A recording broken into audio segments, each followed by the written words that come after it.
my dear ones. Once again, I am Smita Chaudhary, again in your channel Easy English. आज हम पढ़ेंगे कि कम time में ज़्यादा सिलेबस आप कैसे कवर अप कर सकते हैं, एग्ज़ाम के लिए आप कैसे प्रिपेयर हो सकते हैं। ये तो हर बच्चे की तमन्ना होती है कि एग्ज़ाम में हम लोग बढ़िया नंबर लाएं, बहुत अच्छे अंक लाएं, लेकिन इसको प्राप्त करने के लिए कौन कौन सी तरीके हम अपनाएं, आज हम इसको देख लेते हैं। हम एक ही दिन में स्कूल में एक ही सब्जेक्ट क्यों नहीं 6 घंटा पढ़ते हैं? हम क्यों अलग अलग सब्जेक्ट्स रखते हैं? ऐसा तो है 6 दिन है हम लोग का, तो हफ्ता में 6 दिन में एक एक दिन एक एक सब्जेक्ट तो रख ही सकते थे, 6 घंटा पढ़ लेते। लेकिन हम लोग नहीं पढ़ते हैं ऐसा। क्यों नहीं पढ़ते हैं ऐसा? क्योंकि हम लोग का ब्रेन का कैपेसिटी है, ब्रेन को हम लोग कंटिन्यूअसली रगड़ के एक ही चीज़ कराने से ब्रेन की क्षमता खत्म हो जाती है। ब्रेन को अलग अलग न्यूट्रिशन चाहिए।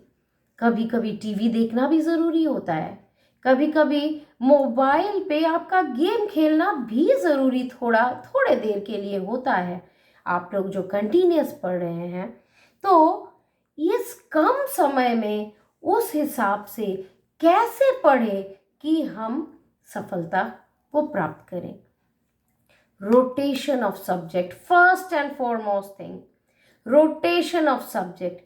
एक ही सब्जेक्ट को सारा दिन मत रगड़िए, सब्जेक्ट्स के बीच में ब्रेक दीजिए। अगर कुछ देर तक फिजिक्स पढ़ लिए तो उसके बाद केमिस्ट्री में आइए, या फिर एक लाइट सब्जेक्ट जो आपको पसंद है, जो आपको लगता है कि ये मुझसे अच्छी तरीके से होता है, तो उस सब्जेक्ट को आप डालिए। वो आपका इंटरवल के लिए होगा, वो आपका ब्रेन को वापस ताजगी देगा। It will revitalise your brain. तो कंटिन्यूसली ना पढ़े एक ही सब्जेक्ट को। कंटिन्यूसली तो पढ़ना ही होगा, जब आप बड़े क्लास में चले गए हैं तो आपको तो कंटिन्यूसली कुछ घंटे पढ़ने ही होंगे, लेकिन ये कंटिन्यूसली एक सब्जेक्ट में मत दीजिए, रोटेट कर करके दीजिए। एक फिक्स्ड प्लान बनाइए, एक शेड्यूल बनाइए। उस शेड्यूल के हिसाब से सुबह जब आपका ब्रेन एकदम तरोताज़ा रहता है, आपका मोस्ट डिफिकल्ट सब्जेक्ट को लेके बैठिए। उस सब्जेक्ट कुछ देर तक उसको घिस के पढ़ने के बाद चले जाइए एक नॉर्मल सब्जेक्ट, जिसको आप खूब अच्छी तरीके से नहीं कर पाने से भी आप कर ही लेते हैं, वैसे नॉर्मल सब्जेक्ट में जाइए। सेकंड हो गया, तब तक ब्रेन आपका ले चुका है काफ़ी मटेरियल, तो एक चाहिए एक इजी सब्जेक्ट में जो आपसे अच्छी तरीके से होता है, तो आप इस रोटेशन ऑफ सब्जेक्ट्स को जाइए। सेकंड पॉइंट, आप फिक्स्ड टाइम बनाइए, कुछ fix time for each subject. अब ऐसा नहीं है कि आधा सेंटेंस पढ़े हैं, टाइम हो गया है तो उसी आधा सेंटेंस में ही छोड़ देंगे, ऐसा भी नहीं है। लेकिन अगर है 1.5 घंटा से 2 घंटा तक एक सब्जेक्ट को पढ़े। अब उसी सब्जेक्ट का हो सकता है कि मेरा अब एग्जाम है 2 दिन बाद उसी सब्जेक्ट का, तो कैसे miss, how can I be doing any other subject, हम कैसे करें? नहीं, ऑब्वियसली नहीं। उस समय आप दूसरे सब्जेक्ट में तो जाइएगा नहीं, उसी सब्जेक्ट को पढ़िएगा। तब चले जाइए दूसरे चैप्टर में। फिक्स टाइम, अगेन आई से फिक्स टाइम। उस चैप्टर को, हो सकता है आपका चैप्टर कंप्लीट ना हो जो आप फिक्स टाइम रखे हैं, उसको वापस ले आइए फिर से 2 घंटा 4 घंटा बाद। तो फिक्स टाइम बनाइए सब्जेक्ट्स के लिए।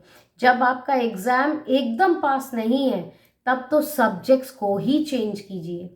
जब एग्ज़ाम एकदम पास है और आप चेंज नहीं कर पा रहे हैं सब्जेक्ट को, बीच में एक ही दिन का गैप है, तब आप सब्जेक्ट्स के अंदर ही चैप्टर्स को चेंज कीजिए।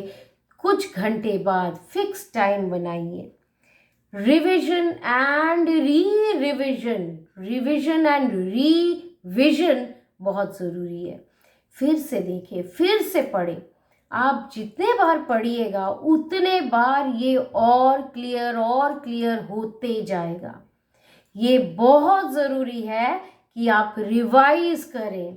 एक बार में पढ़ के नेक्स्ट हम कल ही एग्ज़ाम दे देंगे, हाँ बहुत लोग कर लेते हैं कि हम आज पढ़े कल एग्ज़ाम दे दिए, लेकिन वो तो आपका शॉर्ट टर्म मेमोरी में रह गया। हो सकता है वो शॉर्ट टर्म मेमोरी से बाहर खो जाए कहीं।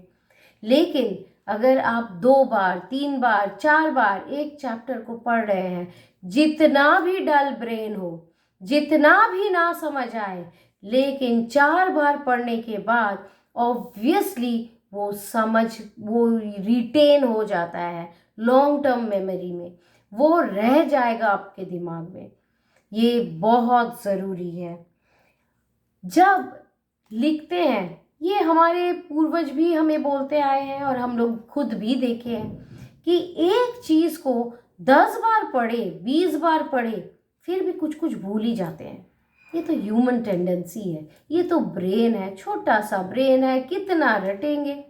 लेकिन उसके अनुपात अगर in lieu of reading so many times, अगर हम लोग थोड़ा लिख लेते हैं पॉइंट वाइज, पॉइंट्स बना के उसी चीज़ को, तो वो दिमाग में ज़्यादा घुसता है, वो देर तक रह जाता है।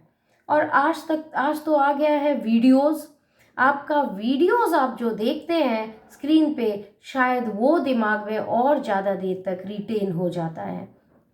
सो फ्लो चार्ट्स बनाइए, पढ़ने के बाद उसी चैप्टर का फ्लो चार्ट बनाइए, पॉइंट्स बनाइए। इसके बाद ये हुआ, इसके बाद तो इसका बेटा ये राजा था, इसका बेटा ये कहाँ कहाँ क्या क्या बैटल्स जीता, 1 2 3 4, वो फिर जाके किसके साथ अलायंस किया, गठबंधन किया।